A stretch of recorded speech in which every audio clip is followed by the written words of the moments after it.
ॐ नमो भगवते वासुदेवाय। अखण्डमण्डलाकारं व्याप्तं येन चराचरं तत्पदं दर्शितं येन तस्मै श्रीगुरुवे नमः। जय जय श्री राधे, जय जय श्री श्याम। आप सभी को षटतिला एकादशी की हार्दिक शुभकामनाएं। आज हम षटतिला एकादशी के बारे में जानेंगे, इसकी कथा के बारे में जानेंगे और इसे करने की क्या विधि है यह भी आज हम जानेंगे। जो षटतिला की कथा है ये पद्म पुराण में आती है और पद्म पुराण में राजा युधिष्ठिर ने श्री भगवान से पूछा है कि हे जगन्नाथ, हे श्री कृष्ण, माघ मास में आने वाले कृष्ण पक्ष में कौन सी एकादशी होती है, उसके लिए क्या विधि है और उसका क्या फल है, कृपा करके ये सब बातें आप मुझे बताइए। तो श्री भगवान बोले कि हे नृपश्रेष्ठ, सुनो, माघ मास के कृष्ण पक्ष की जो एकादशी है उसका नाम है षटतिला, जो सब पापों का नाश करने वाली है। और इस षटतिला एकादशी की जो पापहारिणी पुण्य पुनीत कथा है, यह पुलस्त्य ऋषि ने दालभ्य ऋषि को सुनाई थी। दालभ्य ऋषि ने प्रश्न किया था कि मृत्यु लोक में अर्थात पृथ्वी लोक में जितने भी प्राणी हैं वह पाप कर्म करते रहते हैं, भले ही वो जानबूझकर ना करे, लेकिन अनजाने में तो कोई ना कोई पाप कर्म हो ही जाता है। तो उन्हें नरक में ना जाना पड़े, इसके लिए कौन सा उपाय है, उन पाप कर्मों से बचने के लिए कौन सा उपाय है जिससे वे नरक में ना जाएं, ये बताने की आप कृपा करें। तो पुलस्त्य जी बोले कि हे महाभाग, आपने बड़ी ही अच्छी बात पूछी है, मैं आपको बताता हूँ, सुनो। माघ मास आने पर मनुष्य को प्रतिदिन प्रातः उठ करके नहा धोकर पवित्र होकर इंद्रियों को संयम में रखते हुए काम, क्रोध, अहंकार, लोभ और चुगली आदि बुराइयों का त्याग कर देना चाहिए।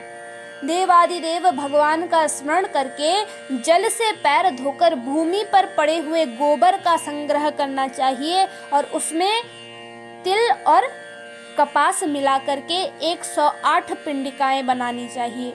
फिर माघ मास में जब मूल नक्षत्र आता है तब कृष्ण पक्ष की एकादशी करने के लिए नियम ग्रहण करना चाहिए।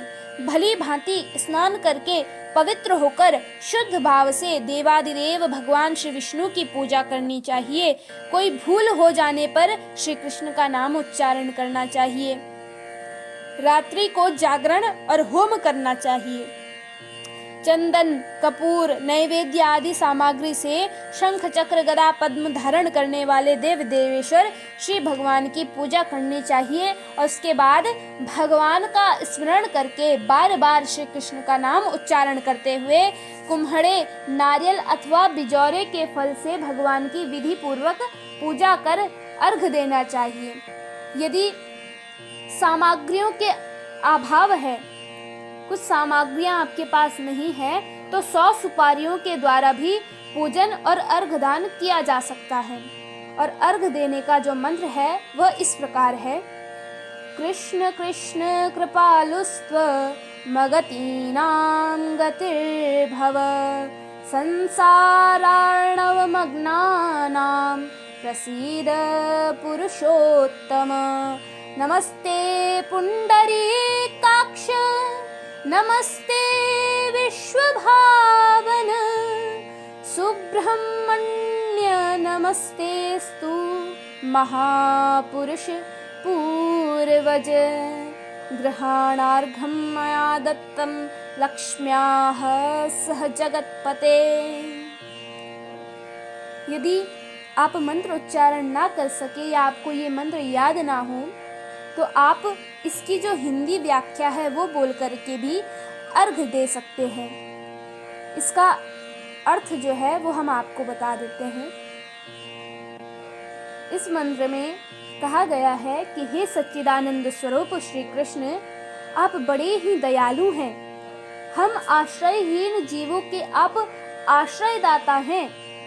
पुरुषोत्तम, हम संसार समुद्र में डूब रहे हैं, आप हम पर प्रसन्न होइए। हे कमल नयन, आपको नमस्कार है। हे विश्व भावन, आपको नमस्कार है। सुब्रह्मण्य महापुरुष, सबके पूर्वज, आपको नमस्कार है। हे जगतपते, आप लक्ष्मी जी के साथ मेरा दिया हुआ यह अर्घ्य स्वीकार करें। और इसके बाद ब्राह्मणों की पूजा करें, उसे जल का घड़ा दान करें, साथ ही छाता, जूता और वस्त्र भी दान करना चाहिए। और दान करते समय ऐसा कहें कि इस दान के द्वारा भगवान श्री कृष्ण मुझ पर प्रसन्न हों। और अपनी शक्ति के अनुसार श्रेष्ठ ब्राह्मण को काली गौ दान करनी चाहिए। विद्वान पुरुषों को चाहिए कि वह तिल से भरा हुआ पात्र भी दान करे और उन तिलों के बोने पर उनसे जितनी शाखाएं पैदा होती हैं उतने 1000 वर्षों तक वह स्वर्गलोक में प्रतिष्ठित होता है। ये जो एकादशी है षटतिला, इसका नाम षटतिला क्यों पड़ा है ये हम आपको बताते हैं।